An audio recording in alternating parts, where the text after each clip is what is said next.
Boa noite, gente. E aí, Gui? Tudo certo? Esperando o Vander entrar. Entrou e a gente inicia. Tiane. Tiane tá lá em Portugal, tá que nem o Valério. Não perde uma. Vamos iniciar, pessoal. Gui, fazer hoje a ferramenta do Gaia Connection. Boa Mas, noite, professor. mas o que é isso aí atrás de você? Eu tô no paraíso, meu nobre Turqual. Nossa senhora, humilhou agora, né? Pô, É, penso que, né? O pessoal né? queria que um dia tinha que mostrar a casa, né? Falei, então tá, né? Até Mas parece, né? eu ia perguntar, tu tá em casa? Olha, eu tô numa outra casa, né? Que é o Empório Lavinha, em Bento Gonçalves, aqui no Vale dos Vinhedos. Que é o empório aqui dos meus irmãos, ó. Tem paredes e paredes de vinho aí. E queria agradecer até a eles por me cederem um espaço aqui para ficar mais tranquilo e conseguir fazer essa interação com o nosso grande criador do Turqual, o pai da criança. Nada. Bom, gente, Muito boa noite. Oficialmente agora. grande Guilherme. Gui tá aí. O Gui já tá tomando Ai, vinho pro Gaia Connection. é. Ô Gui, ó, essa nossa preliminar aqui vai ser. Ó, o que você tá bebendo alguma coisa aí ou não? Não, eu não tô bebendo. O Gui, eu não tô bebendo nada, porque eu tenho que Nada. cuidar da cria ainda depois das 20. Ah, muito bem. Eu também estou cuidando aqui desses de trás aqui. Ó, o Gui aí, ó, né? Até que a minha esposa adora o Wander. Ah, viu? Beijo pra ela também, Gui. Pra Hannah. Show. Boa noite, gente. Boa noite aos alunos do IFSC. Como todas as minhas lives têm sido, a gente tem contado carga horária e dentro dos assuntos que a gente trabalha. Hoje a live é com o professor Vander Valduga, da UFR, meu amigo de longa data, e a gente trabalha essa live lá na disciplina de qualidade, gestão da qualidade no turismo, tratando do Turqual vinícolas. Então, professor Vander, como de praxe aqui nas lives, para quem não te conhece, um tempinho aí para te apresentar, tuas temáticas de trabalho, que não é por acaso é o vinho, né? Dá para ver. Mais um tempinho aí para se apresentar e aí já começa a brincar do Turqual Vinícolas. Legal, obrigado pelo convite, Thiago. Um privilégio aí dividir esse espaço contigo, dois abraturianos, né? Colegas de longa data aí de várias atividades. E, bom, eu trabalho com turismo, né?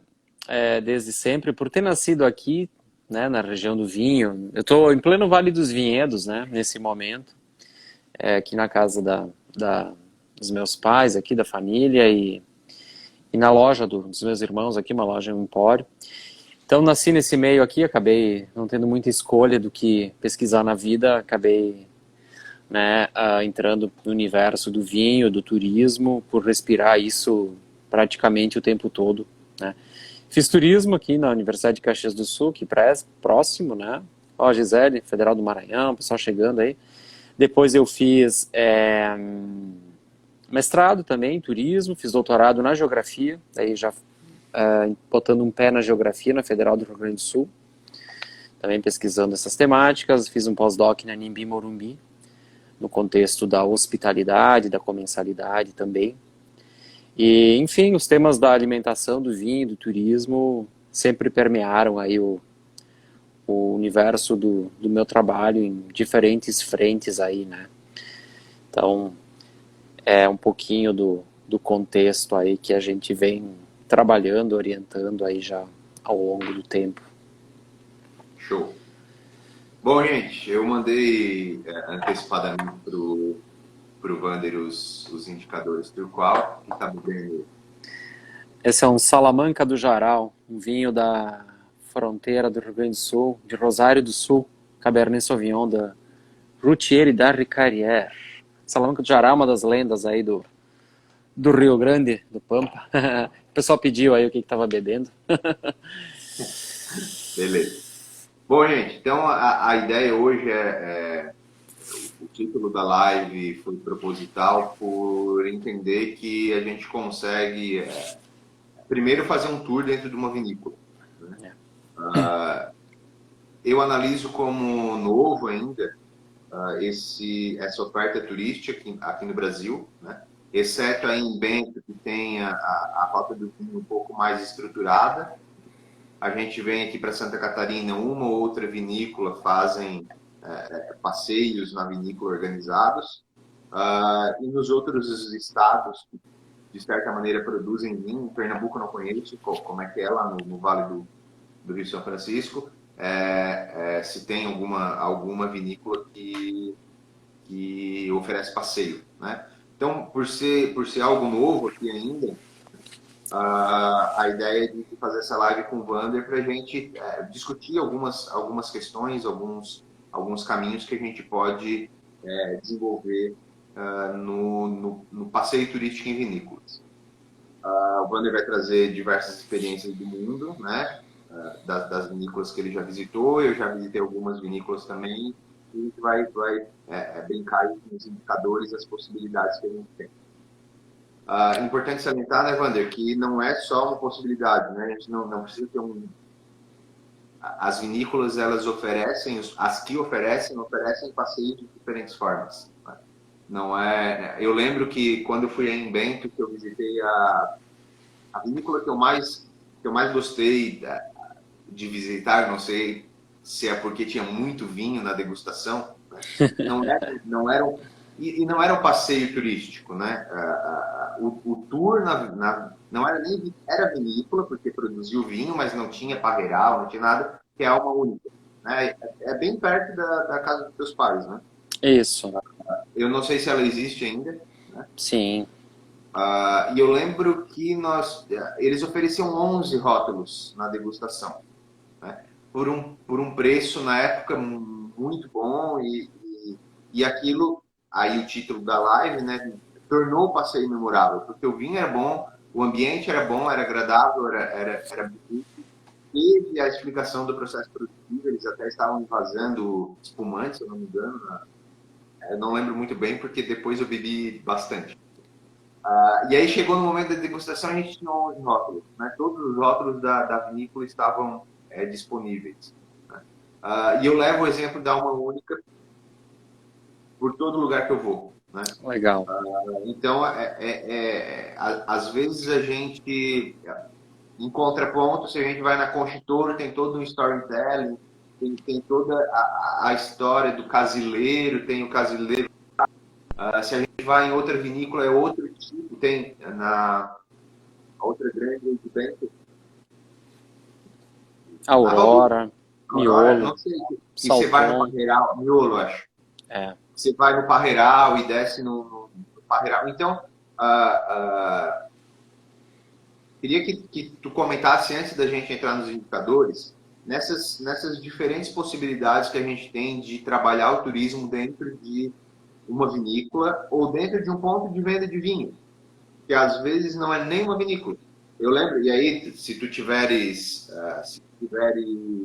experiências de fora, eu lembro, foi muito memorável para mim, e não sei se a Mari Coelho está aí, a Mari Coelho trabalha em memorabilidade, foi muito memorável para mim um passeio que eu fiz em Olímpia, na Grécia, para visitar o templo, para visitar Olímpia, o templo olímpico, e na volta do passeio a gente passou numa fazenda grega, e lá a gente teve uma experiência de degustação de diversos produtos alimentícios produzidos na fazenda e do vinho produzido na fazenda. E foi memorável essa questão do vinho lá, mesmo o vinho a gente não vendo o processo produtivo, a gente não vendo o parreiral, mas só tomando vinho naquele ambiente da fazenda. Então, eu gostaria que tu comentasse um pouquinho aí dessas diferentes possibilidades que a gente tem de trabalhar o turismo dentro do setor vitivinícola. Sim. Legal, Ali, Thiago. certo? Vitivinícola? É, né? Sim, sim, sim. Aham. A vitivinicultura, né? Um setor bastante amplo. Ambrósio, a galera chegando, um abraço, pessoal, Catherine. Ó, tem gente de todo o país aí, que privilégio nosso. Sim, o vinho, Thiago, ele tem talvez a vantagem nesse universo do turismo de ter no mínimo 2.000 anos de história contada por detrás, né? Então, ainda que nós tenhamos a emergência de novas regiões vinícolas, no caso brasileiro, nem tão novas assim, o caso de Santa Catarina, metade sul do Rio Grande do Sul, agora Minas Gerais, né, com processo de qualificação, depois o Vale do São Francisco, o Nordeste também. Essas regiões se beneficiam desse tempo histórico, né, da história do próprio vinho. Então, mesmo consumidores bastante tradicionais, eles se interessam pela novidade das regiões produtoras e acabam criando uma dinâmica de enoturismo. Tanto que qualquer nova região vinícola que emerge praticamente no mundo todo, ela já vem com toda a estrutura turística necessária para o acolhimento do visitante. Diferentemente de outros segmentos que acabam se turistificando ao longo do processo, né? Juntando elos aí na cadeia produtiva, no vinho é diferente. As vinícolas já são projetadas com as estruturas, com os espaços para receber varejos, degustações, né? Para transportar e construir essas memórias experienciais junto com esse cliente consumidor, que às vezes nem consome vinho também. É isso que é curioso também para se entender, né? Eu cansei de receber visitantes que não tomavam, nunca tinham tomado sequer um gole de vinho na vida. Mas eles se interessavam pela história, tomavam lá o suco de uva, consumiam os outros produtos que têm associados à gastronomia e fotografavam a paisagem vitícola, que é um dos elementos de grande atratividade nas regiões vinícolas. As paisagens, elas são fenomenais, porque nós temos uma expressão paisagística a cada estação. Isso faz parte da construção sensorial, né? O Perinoto, que trabalha muito com fotografia, aí deve entender também bastante desse universo. A fotografia, ela praticamente não se repete numa região vinícola. A gente pode visitar 4 vezes no ano sem uma repetição da mesma imagem, né? Então a paisagem, ela vai sendo moldada também para que culturalmente, né, o trato do solo, do vinhedo, acaba moldando esse cenário paisagístico que a gente chama no vinho de winescape, né? O winescape é um termo muito utilizado no contexto também do planejamento das experiências que vão ser oferecidas, as experiências de paisagem, né? Então, é muito bacana ver essa construção pensada no contexto agrícola, no processo todo produtivo e depois só no produto final. Então a gente tem, sei lá, milhares de regiões vinícolas mundo afora com experiências completamente distintas porque o vinho é a expressão do terroir, ele é a expressão daquele produto produzido num determinado local, numa determinada região, com as condições de solo, clima, de trato cultural empregadas nesse universo. Então, não adianta o Vander, produtor de vinho, querer imitar um vinho sul-africano, um vinho da Nova Zelândia, da Austrália, do Chile, né? Não tem, é completamente contraditório, além de ser impossível. Então, faz parte desse universo. E aí a gente tem assim, ó, a gente tem um turismo industrial no vinho, né? A gente visita as vinícolas de produção, né? Muita gente se refere à fábrica, né? Mas, enfim, a vinícola, a indústria vinícola. Toda a produção associada que tem nesse contexto, né? E para enriquecer mais a oferta turística e incorporar novas experiências também no enoturismo, os fornecedores dos insumos, dos produtos, passaram a fazer parte. As vinícolas entenderam que esse universo é pedagógico, né? Ele é maior. E aí, então, hoje a gente pode visitar produtor de rolha, fabricante de barrica de carvalho. Não é mais aquela coisa de vou conhecer a vinícola, o processo produtivo, degustar e venda. Não.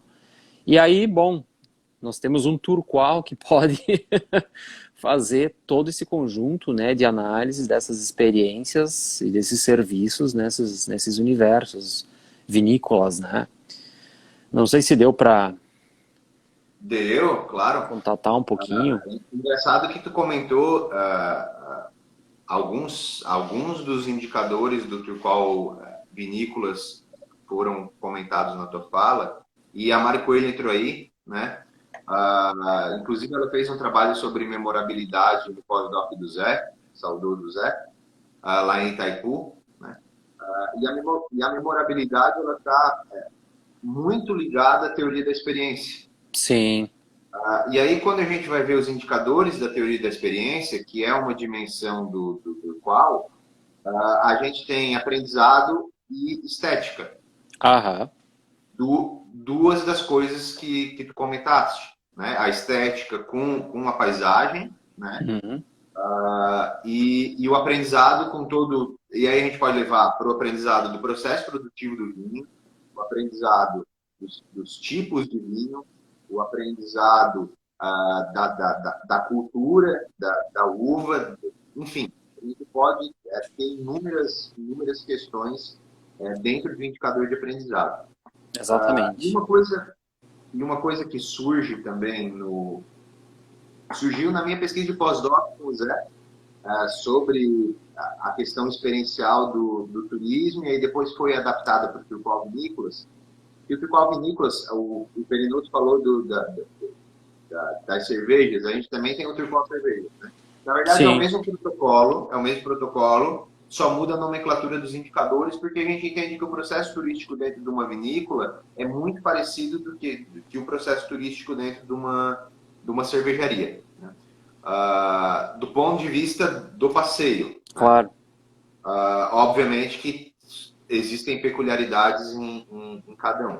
Mas uma dimensão que apareceu no Turqual Vinícolas, e a gente fez a adaptação do Turqual original para o Turqual Vinícolas, analisando mais de 30 mil comentários de turistas sobre vinícolas, foi a questão da degustação.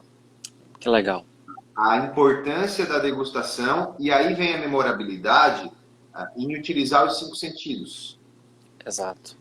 As pesquisas indicam que quanto mais um produto turístico utiliza os 5 sentidos, mais experiência ele tem e mais memorabilidade ele vai ter. E aí a gente tem com o vinho, com o enoturismo, todas essas possibilidades. Porque não é só a degustação do vinho, não é só os 5 sentidos do vinho. Eu lembro, uma semana antes do isolamento, o nono, o professor Wilton, chamo de nono, né? O professor Wilton veio da Serra e trouxe lá uma Serra, que é uma vinícola. Eu acho que é Sauvignon Blanc, não sei se era Sauvignon alguma coisa, eu não lembro. E tinha lá, sei lá, 20 quilos de uva e ele falou, vem cá experimentar. Então, eu acho que foi a segunda vez que eu comi uma uva vinífera, que chama? Vinífera? Vinífera, isso. Que eu comi uma uva vinífera. Aí, na hora que eu comi, eu pensei, poxa, por que as vinícolas, quando é possível, não utilizam isso no tour? Porque é a matéria-prima do vinho. Então, claro, eu estou aguçando a degustação, eu estou aguçando os sentidos, não do produto final, mas da matéria-prima. Exato. Isso tudo compõe uma conjuntura de experiência e memorabilidade. Você quer falar alguma coisa aqui? Eu vou puxar algum indicador para te falar. Sim, inclusive a degustação da uva, da baga da uva, ela é parte do processo de produção. Os enólogos, quando vão ao vinhedo, na fase de maturação, além de fazer o grau, que é o percentual de açúcar que a uva tem para ver se está no ponto de colheita, eles provam. Então, esse sensorial, ele diz muito sobre o estágio de maturação da uva e das condições daquela uva para fazer o vinho. Por exemplo, quando a gente morde uma semente da uva, a gente tem condições de entender a maturação do tanino da própria semente, né? Que é aquele amargor, aquela sensação de liga que a gente tem no paladar, que é a mesma sensação de uma banana verde, um caquiliga, só que da semente da uva, que é o tanino, né? Que é um composto aí do vinho. Então, conseguir transportar isso e fazer com que o turista perceba também essas nuances no paladar é a estimulação de outros sentidos, né? No caso, aqui o gosto, né? Aqui no Vale dos Vinhedos, particularmente, que eu acho que é a experiência mais exitosa que a gente tem de enoturismo aí, pelo menos em números, né? 500.000 de pessoas por ano, esse ano certamente com uma queda, se faz muito disso, além de outras experiências, né? E você falou da degustação, né, Tiago, como um elemento fundamental nesse processo. Ela é, quando eu tinha a vinícola, que é aqui do lado do Empório Lavinha, nós criamos um varejo, café, empório, todo junto também na época, para favorecer esse processo da experiência na degustação. E a gente criou a degustação lá no final meados de 2000, aí 2003, 2004, nós criamos a degustação de olhos vendados. A gente vendava os olhos das pessoas, né? Justamente para estimular outros sentidos que não a visão. Nós somos muito visuais. O pessoal que estuda fotografia, que está vendo aqui a nossa live, sabe disso. Nós somos extremamente visuais, né? No entanto, no vinho, o aspecto visual é o menos importante na degustação, tá? Na degustação. E aí nós pensamos, como que a gente vai estimular os outros sentidos? Então a gente passou a vendar os olhos. A gente tende a avaliar previamente o vinho pela cor dele, às vezes sem degustar. O que é um erro, porque a cor, tudo bem, ela é um indicador de qualidade, sim. No entanto, não é o principal, né? Tem a acidez, o equilíbrio, os aromas, né? O olfato, toda a parte, né? Tem até a audição, que é o tintim, né? No brinde. E aí, a gente viu acontecendo coisas assim incríveis nesse processo. Eu sempre me lembro, me chama a atenção de uma senhora que era do Rio de Janeiro, que quando eu fiz a degustação, nas degustações a gente deixa tudo que é doce pro final, né, para não atrapalhar o paladar. No caso aqui em questão era o espumante moscatel. É um espumante aromático, frutado, né, e a gente deixa ele pro final, na degustação. E aí essa senhora começou a chorar no meio da degustação do espumante moscatel. E aí eu fiquei preocupado, né? Meu Deus, o que eu fiz com essa criatura que ela tá chorando, degustando um espumante? Será que o espumante é tão ruim assim? E aí ela não conseguia falar, ela gaguejava, né? Aí meu irmão pegou, levou ela pra mesa, sentou, e aí ela tirou a venda, assim, e explicou pra gente o que ela tinha vivenciado e lembrado nessa degustação, né? Era o bolo de limão que a avó dela fazia quando ela era criança, ela lembrava da avó, né? Marcelo, foi o preço.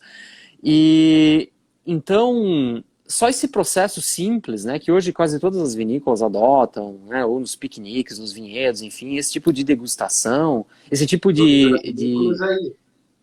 impulsão de novas sensações e memórias, né, conseguir trazer as memórias dessa pessoa à tona faz parte do processo que a gente chama, né, de representação na psicologia, né, quando a gente presentifica as nossas memórias do passado, né, e na psicologia a experiência não é aquilo que é vivenciado no momento, é aquilo que a gente vai lembrar depois de vivenciar o processo, que é um pouco diferente da abordagem geral do marketing, mas isso é para um outro momento para a gente discutir. Então, quando a gente consegue trazer isso, trazer essas memórias, conjugar com o momento presente, cara, isso é fantástico, né? Então a gente vê aquela sensação do arrepio no braço, alegrias, emoções se expressando, e aí aquele quadrante do Pine 2 e Gilmore fica ali muito evidente nesse processo, né? E aí eu olhando para o contexto dos indicadores da experiência aqui do Turqual, é perfeito, né? O encaixe aqui, né? Bom, gente, vocês não estão vendo, eu mandei para o Vander os 59 indicadores do Turqual Vinícolas, né? São 19 dimensões, se eu não me engano. Depois eu conto aqui. E a gente ainda não aplicou o Turqual Vinícolas de forma efetiva em nenhuma vinícola, só analisamos comentários e tal.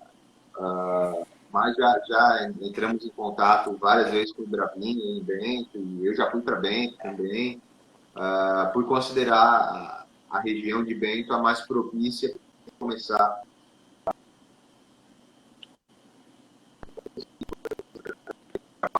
alguma maneira.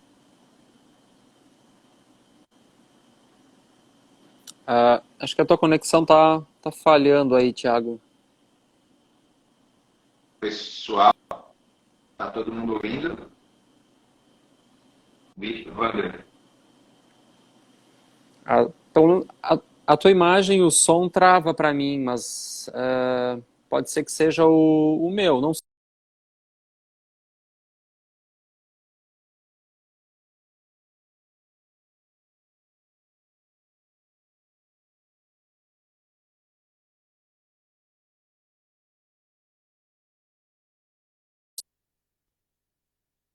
Pessoal, voltou?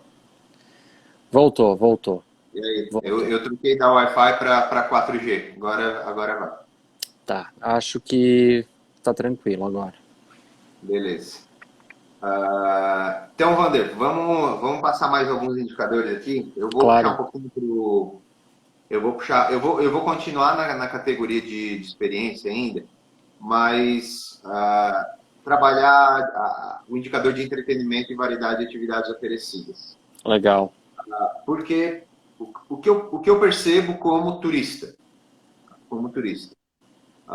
se eu vou numa vinícola, obviamente, o produto central e essencial daquela vinícola vai ser conhecer o processo produtivo, conhecer a história da vinícola, alguma outra história, visualizar a paisagem, se existir, e degustar. Bom,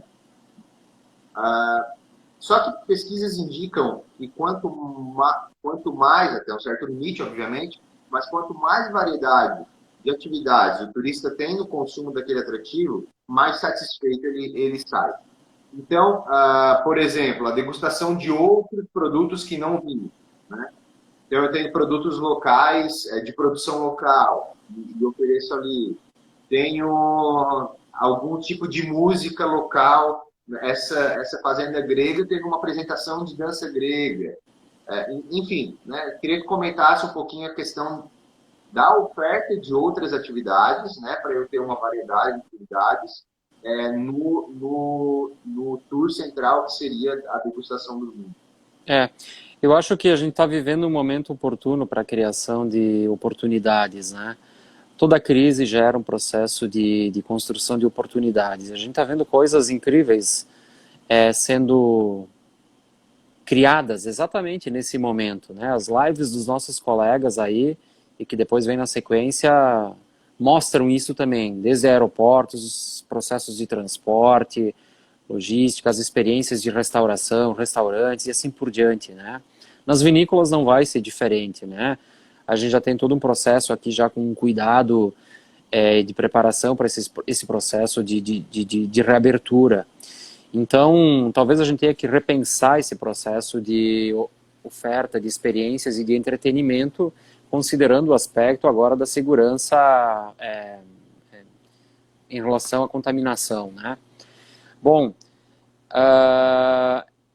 claro, quanto mais eu consigo agregar elementos nesse processo de construção da experiência, ótimo. No entanto, a gente tem que ter o cuidado para não cair na banalização, né, do processo. A banalização é um perigo constante, né? Aquele momento quase da estagnação do ciclo de vida, puxando um Butler aí, né? Se a gente fica nesse processo e acha que está tudo bem, deu. É aí que eu decretei a minha falência, né? É quando a gente está bem que a gente tem que pensar, quando a gente está crescendo, na verdade, que a gente tem que pensar no conjunto de elementos que eu vou ofertar ali na frente. O Perinoto comentou, logo que a gente começou a live, a questão da segurança de dirigir e álcool. É curioso o Perinoto, mas tem muitos estudos sobre isso, principalmente no Napa Valley, na Califórnia. A preocupação com a segurança, ela é fundamental. Quase todas as regiões, vinícolas, enfim, os países adotam lei seca, né? Os limites são muito baixos de consumo de álcool. E muitas regiões conseguiram transformar esse processo do medo do álcool e direção e da segurança numa vantagem competitiva, o caso de Rioja. Rioja criou o Enobus, né? Que tem tudo a ver com o processo da antecipação da construção da experiência, com a segurança, você alia as duas coisas. Então você vai já no ônibus, você assiste vídeos, tem apresentações artísticas, né, que te antecipam aquele conjunto de sensações que você vai vivenciar. Então, esses desafios acabam se tornando oportunidades também para a construção dessas experiências, né? E a gente vê coisas inusitadas. Eu tinha um desafio aqui quando eu trabalhava com turismo na prática, né? Muitos turistas na época queriam fazer passeio de balão ou passeio de helicóptero sobre os vinhedos. É muito bonito, é bastante comum em algumas regiões vinícolas e é um consumidor, é um público que em geral tem bala na agulha para isso, né? O cara pode pagar, ele quer pagar, não importa, ele quer aquela experiência. E foi muito difícil, me lembro no começo dos anos 2000, aí conseguir autorização para isso, a gente não conseguiu viabilizar, eu me frustrei à época com isso. No entanto, a gente vê o passeio de balão por cima dos vinhedos. Bento Gonçalves fez esses tempos um encontro, um festival de balonismo que proporcionou isso nos vales aqui para a interpretação dessa paisagem, né? Então foi sensacional isso. Eu já vi tirolesa por cima de vinhedo, né? Vinhedo iluminado, vinhedo centenário. É, o cara vai, colhe a própria uva, faz o vinho, volta um ano depois com buscar o vinho que ele mesmo fez. Então, inovação e criatividade, né? Não tem muito limite, né? Não tem limite para isso, na verdade. Quando a gente consegue pensar fora da caixa e quando a gente consegue romper a necessidade de consultoria de determinados órgãos que vêm com metodologiazinhas prontas em alguns destinos, e a gente estimula que o próprio empreendedor inove, crie, tenha essa autonomia no processo, a gente ganha muito, muito em velocidade, criação, né? Quando a gente rompe determinados mecanismos que foram muito comuns aqui nos anos 90, 2000, né, no Brasil. Então, certamente o processo de entretenimento está aí, né? E a gente vai ter todos os públicos. Vai ter o cara que vai querer ter uma abordagem mais passiva, tem aquele cara que é ávido por conhecimento, que suga o guia na visita. Nós vamos ter aquele cara que não está nem aí, mas que de repente alguma coisa no meio do caminho vai despertar, assim, mas caramba, porque até a arquitetura do vinho também é um elemento de atratividade, né? Nós temos arquitetos renomadíssimos que projetam vinícolas no mundo inteiro, então tem roteiro só de arquitetura do vinho, que envolve também a arquitetura histórica das regiões e assim por diante, né? Então é um universo gigantesco que talvez as pessoas não tenham nem essa noção ainda. O brasileiro está descobrindo, né, o enoturismo, os vinhos. E quando se viaja para uma região mais tradicional, sei lá, aqui próximo também, Mendoza, na Argentina, e as pessoas enxergam aquele universo todo, e também a enogastronomia que tem em volta no universo do vinho, as pessoas, meu Deus, que coisa incrível, eu nem imaginava que existia isso, né? Então é muito bacana. Eu sou suspeito falar sobre o tema, né? A Sara comentou da Leone, deve ser por causa da arquitetura, né, Sara? Inusitada aí, né? Áreos venezianos, Bom, de Paládio, né? eu vou te fazer uma provocação agora, já que o Bi está aí, né? A gente percebe que muito da satisfação, que na verdade é a consequência causal do serviço de qualidade, vem hoje da dimensão, dentro do Turqual, da dimensão de tecnologia.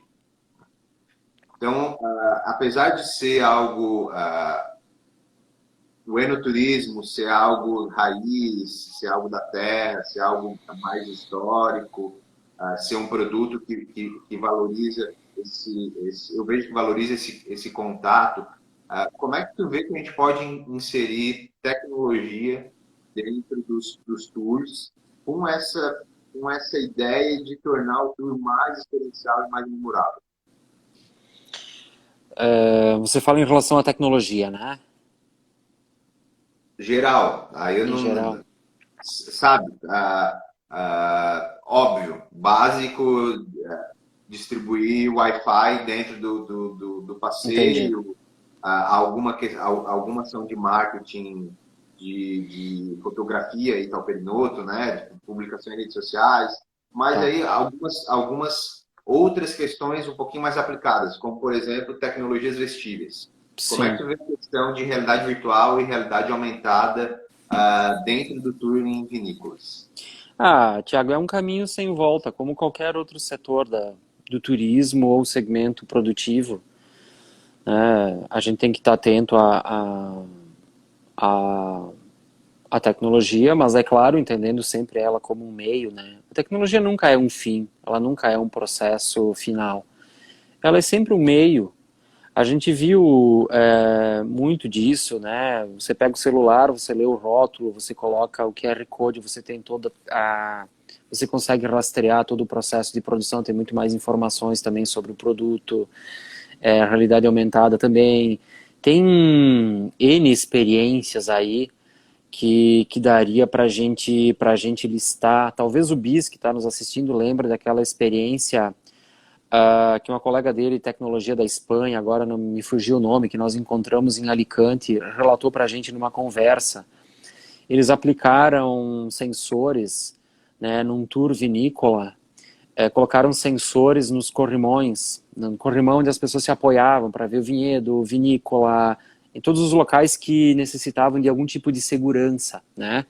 Porque tinha muito entroncamento, muito acúmulo de pessoas em determinados locais.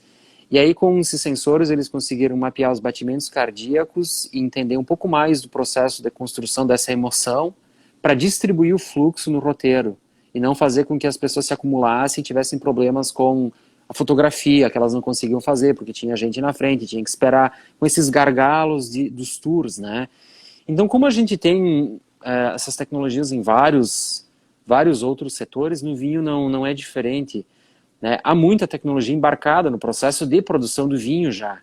Então não é um ambiente que necessariamente é alheio à tecnologia, por mais tradicional que ele possa parecer como segmento produtivo. Então, cara, o processo produtivo tem muita tecnologia embarcada, né? Desde insumos, tudo até controles de temperatura, umidade, caves, tudo isso. Então, claro que é um caminho sem volta. Eu tenho certeza que nós vamos ter um, projeções, como é que a gente chama, hologramas em breve também nisso, né? A, a França tem a Cidade Internacional do Vinho, com um contexto tecnológico assustador. A China está construindo um centro de pesquisa, se não me engano, são 300 hectares o centro de pesquisa deles, e que envolve um amplo uso de tecnologia também em todos os processos da vitivinicultura. Então, não tem. É caminho sem volta, mas é meio. É meio. Ele vai certamente ajudar na construção das experiências, né? E eu acho que isso é incrível. Agora, claro, a degustação, tudo isso, isso também, sempre vai fazer parte desse universo, sentir os cheiros, né? É aquilo que a gente chama da paisagem sensorial, né? Eu orientei uma dissertação sobre isso, o Wagner construiu a paisagem sensorial do enoturismo. É incrível, porque a gente tem toda a paisagem interna das vinícolas, né? Aquela cave, a umidade, os cheiros, o cheiro da vinificação, das fermentações, quando é o período de produção, o cheiro de uva andando pelas ruas, quando é vindima, safra da uva, os sons de engarrafamento, né? Tem uma vinícola aqui, a Salton, que é gigante, em Tuiuti, Bento Gonçalves, que a gente pode passar por passarelas sobre o processo todo de produção e engarrafamento. Então a gente ouve todo o som do processo de produção ali de linhas gigantescas de engarrafamento. É tecnologia, né? Também. Então faz parte. É caminho sem volta. Né? Show. Eu Ó, acho é até que a gente engraçado. usa pouco ainda. Acho que a gente usa pouco. Mas eu acho que não é só no enoturismo, né? Eu acho que é no turismo em geral, principalmente aqui. A gente a gente ainda usa pouco. Obviamente que lá fora a gente tem inúmeros exemplos bem bacanas disso, né? Inclusive na última live sobre aeroporto com o Rafa a gente comentou, né? Mas aqui ainda parece que o negócio Engatinha, né? tá bem engatinhando. É, Wanda, engraçado, eu tava passando aqui os indicadores e na tua penúltima fala, tu abordou três dos indicadores. Nessa última e na penúltima, tu abordou três dos indicadores que eu não tinha comentado. Capacidade de legal. carga, né? A quantidade de pessoas no tour. Eu lembro que eu acho que foi é a Salton que tem, que tem o tour estruturado com bilheteria. Eu acho que é a Salton. A Salton tem, Miolo tem, Casa Valduca tem, várias delas tem aqui, Eu né? não lembro qual eu fui, que a gente teve que pegar fila para passar na bilheteria. Tinha bilhete mesmo. Era um Sim, atrativo turístico mesmo, né? sim, Só que eu não gostei, porque era muita gente. Né? Mesmo sendo pouca gente, a capacidade de carga dos espaços dentro da vinícola não me deixaram à vontade. Né? Então, tu entendi. comentou a questão da capacidade de carga, tu comentou a questão da segurança e da limpeza, né? Que a gente está fazendo uma revisão agora nesses indicadores das dimensões de segurança e da dimensão de limpeza, para adequação dos indicadores à nova conjuntura mundial. Né? Inclusive, conversei com o Osiris lá do Rio para, de repente, fazer um projeto de pesquisa para atualizar esses indicadores. Bacana. E tu comentou anteriormente também que eu não lembro todos os indicadores, daí eu, criador, não lembro mesmo, né? É muita coisa. Faz parte. E um indicador do Turqual Vinícolas é a arquitetura externa. Ah, ah, corroborando aquilo que tu comentaste sobre a arquitetura vinícola, enfim. Né?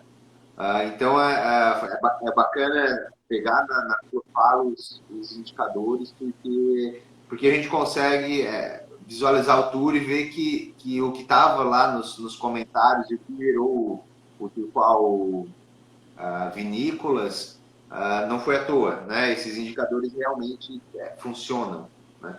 E eu omiti uma coisa que, na verdade, a gente já aplicou uma vez. Eu não, né? Eu nunca apliquei, mas já foi aplicado uma vez o Turqual vinícolas numa tese de doutorado na Espanha. Legal, olha que bacana. Inclusive, quem tem o livro é um case do livro, o case do Turqual vinícolas é o case dessa tese de doutorado lá na Universidade de Valência, se eu não me engano. No Brasil, você já aplicou o Turqual Vinícolas, assim, efetivamente, em alguma região, mas que Não, possa... na Não? prática não, eu só analisei comentários baseados na Ah, posição dele, né? temos que fazer, né? Dele, não. Exportar o Preciso modelo e fazer. não aplicar aqui, o pessoal do vinho aqui tem que abrir o olho, né? Precisa. Inclusive eu fui duas vezes para Bento, né? Aham, Tive reuniões com o Bravin, com o Sebrae, para eles aplicarem aí, mas não deu certo. E aí, como a gente está longe, né, Vander? A gente precisa de parceiros para aplicação em outros lugares onde a gente não está. Né? E aí, como a gente não conseguiu, e aí tem outros milhares de turquais, a gente focou nos outros milhares de turquais. Tem a Serra Catarinense aqui também, né? Que é sim, com possível certeza. a aplicação. Ali no IFES que a gente tem o próprio Nono, a professora Flávia, que trabalha em turismo e a gente tem uma disciplina de enoturismo no nosso curso. Bacana. Então, de repente, eles mais para frente começam a aplicar. Bom, eu gostaria de outros comentários teus com base nos indicadores, Wander. Aham. E aí, Olha, todos eles, né, permeiam são muito próximos, são completamente, eu diria, alinhados ao universo do vinho e do enoturismo, né? A abrangência deles é muito completo, é muito completa a perspectiva do Turqual para a gente trabalhar com vinícolas, porque como é um trabalho também recente que você desenvolveu, né, ele já contempla vários dos elementos, redes sociais, Wi-Fi, apps, né, são elementos que hoje as vinícolas estão se preocupando ou têm que se preocupar muito com isso. Então, por exemplo, tem outras coisas que até são inusuais de preocupação ainda talvez de alguns produtores como banheiros, né? Todo o universo da alimentação, as pessoas associam. Você vai para um restaurante, o banheiro está sujo, e imediatamente você associa a limpeza da cozinha, né? Isso tem várias pesquisas que já mostram. No vinho é a mesma coisa. Então parece bobo, banheiros. Não, não tem nada de bobo nisso, né?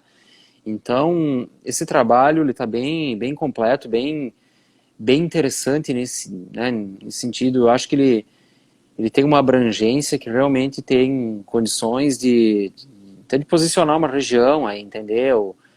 Um posicionamento aí né, das regiões vinícolas num determinado contexto aí. Qualidade do vinho, variedade, né, a lotação, área externa, né, esses processos todos ligados a uma estética da produção e do consumo também são fundamentais. Placas de identificação e de localização, né? Também parecem coisas superadas, mas cara, não é assim. Infelizmente, a gente sabe, quando a gente vai para o interior, vamos chamar assim,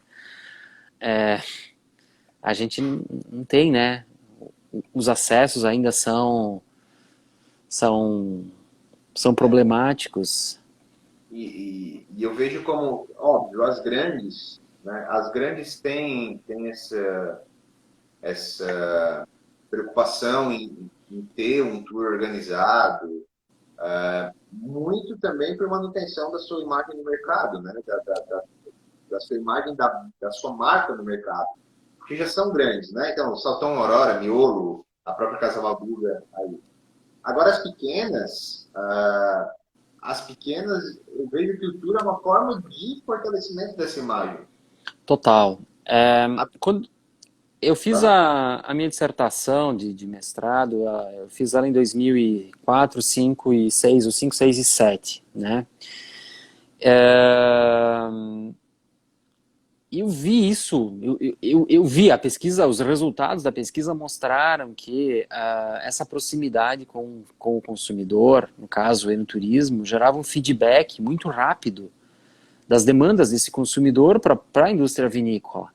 E a resposta da vinícola que trabalha com o turismo, ela é muito mais acelerada e muito mais rápida do que quem está fora do circuito do turismo, né? Entender demandas, tendências de mercado, às vezes até ligados a pequenos contextos, a estética do produto, do rótulo, de tudo isso, como tem que comunicar, né? Então, existe vamos dizer assim, um círculo retroativo de alimentação nesse processo. O turismo alimenta o consumo, que alimenta novamente o turismo e assim por diante. A pessoa vai, ela prova, ela compra lá na loja, ela encontrou o produto e ela vai buscar na fonte, ela vai buscar na origem, ela vai se deslocar. É isso que gera, né, acaba gerando a demanda, acaba gerando o deslocamento desse cara. Então, essa preparação ali, ela é fundamental, essa proximidade. E ainda, no vinho, cara, talvez diferente de outros produtos, a gente consegue construir uma certa fidelidade ainda no consumidor. Né? Ele vai querer provar a safra de 2018, ele vai querer provar a safra de 2019, ele vai provar a safra de 2020, né? Porque cada vinho, cada safra é diferente, né? Uma é diferente da outra. Então, esse universo também, ele acontece. A gente vê que o consumidor é cada vez menos fiel, né? Na maioria dos produtos nos destinos, a gente sabe bem disso. No entanto, no vinho, vários estudos mostram, estudos principalmente lá da Austrália, né, da turminha do Guy Lohmann, alguns mesmo lá da própria universidade, né, dele, mostram que o enoturista chega a voltar 4 vezes para o destino mesmo. Então, é interessante isso. É diferente de outros contextos do turismo. O cara visita uma praia, talvez ele nunca mais volte na vida. É só mais uma praia e tal, mas a capacidade de renovação das regiões vinícolas ela é muito grande também. E provavelmente, eu acredito que seja uma hipótese de estudo, o potencial de memorabilidade do enoturismo para Sim, essa intenção de recompra.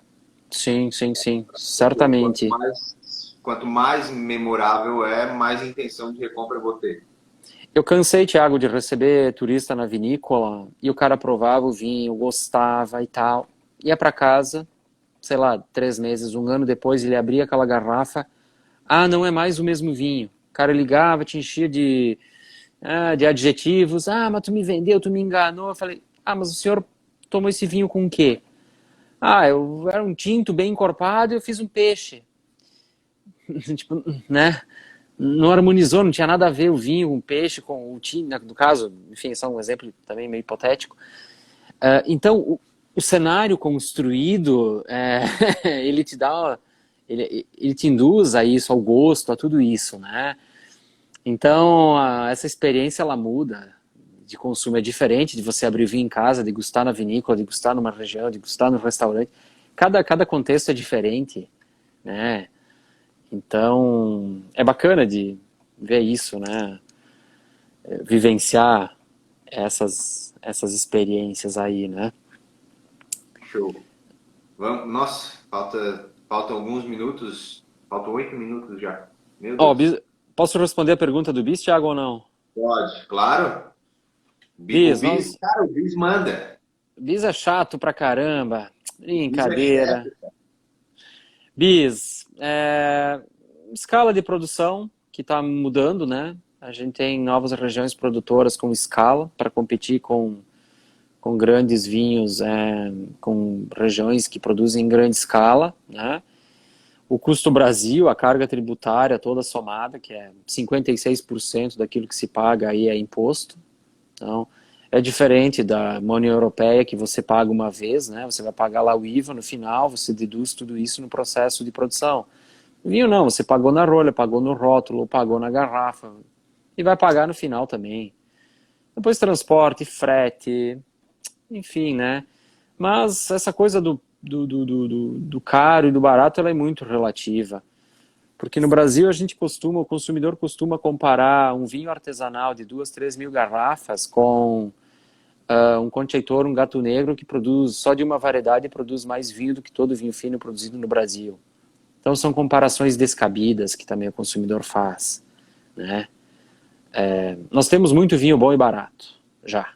Então esse argumento está caindo por terra aí, também do caro. Ah, inclusive, o Bis perguntou de preço. Preço é um dos indicadores do Turqual também. Né? Na verdade, não é preço, é a percepção de relação custo-benefício.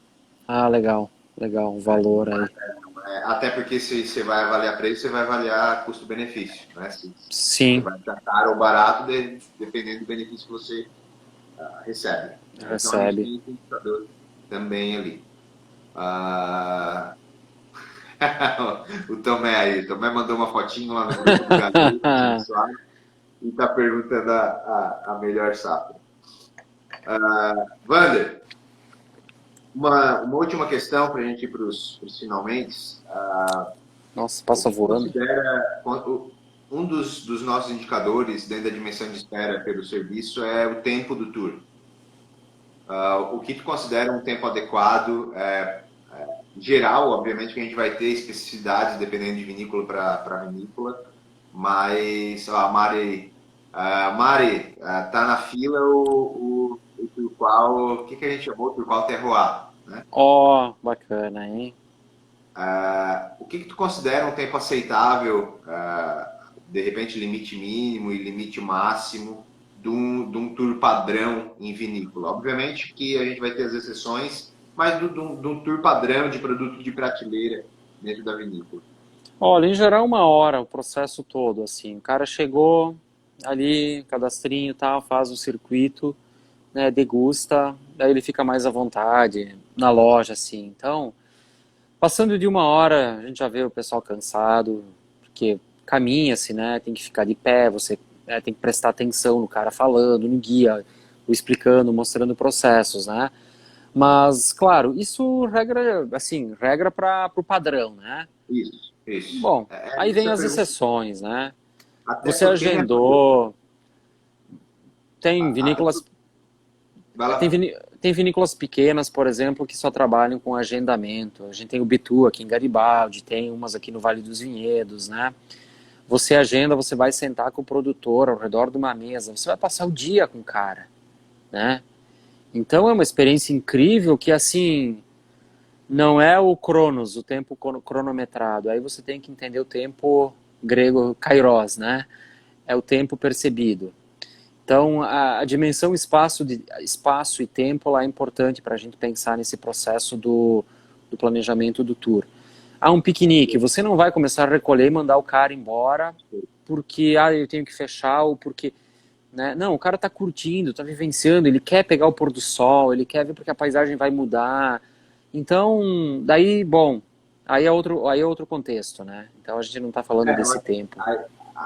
No contexto do produto de prateleira, eu também vejo em torno de uma hora e meia tour, porque eu vejo que Perinoto. Aí, ó, fazendo propaganda Segue lá, Perinoto. A gente tem que levar em conta também o contexto turístico do destino, né? A gente vai pegar Bento aí. Então a gente tem, sei lá, 30, 40, 50 vinícolas em Bento. O turista tem 2, 3, 4 dias na cidade. Ele vai querer visitar mais de uma vinícola.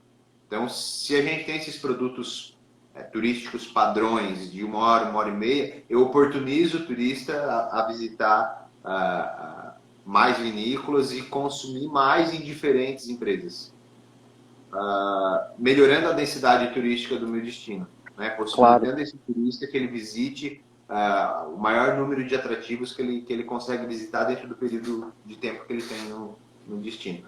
Então, o objetivo da pergunta foi esse aí. Bom, temos 2 minutos, se tu quiseres fazer os finalmente aí, os agradecimentos, e daí depois eu finalizo.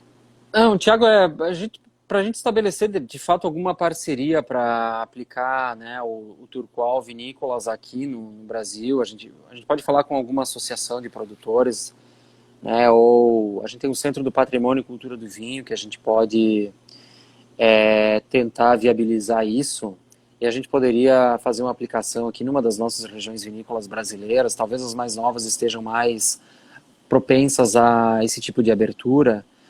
E eu acho que vai ser uma experiência muito bacana para ter isso e ter esse trabalho aí que você se dedicou tanto na preparação, né, com muita qualidade, que tem aplicações internacionais aí já importantes e significativas e é uma referência aí também para todos nós. E no mais agradecer a participação aí da galera, né?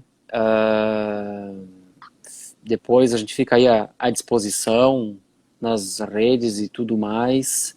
Então bebam vinho, fiquem em casa, cuidem-se e estamos aí, façam enoturismo pós-Covid também. Show. Meu querido, meu amigo, muito obrigado. Bom te ver. Mande um abraço para a Lé. Outro para sua senhora, para a bebê. Você tem o bebê já está grande. Você tem um lugar aqui no meu coração pelos grandes momentos que a gente passou em Curitiba no meu pós-doc. Foi bacana. Então, obrigado por compartilhar essa horinha comigo. Eu que agradeço. Pessoal, obrigado, boa noite. Essa live vai ficar, agora fica aqui na IGTV, eu não sabia. Mas a gente vai colocar no YouTube também para a gente utilizar nas aulas posteriormente e quem quiser utilizar também, fique à vontade. Turqual à disposição de todo mundo, né? Sempre lembrar, turqual@turqual.com, todas as informações lá no site, temos os protocolos dos diferentes segmentos turísticos e vamos caminhando. Wander, obrigadão, boa noite, meu querido. Pessoal, boa noite. Obrigado a todos aí. Boa semana. Valeu. Valeu. Tchau, tchau. Até mais.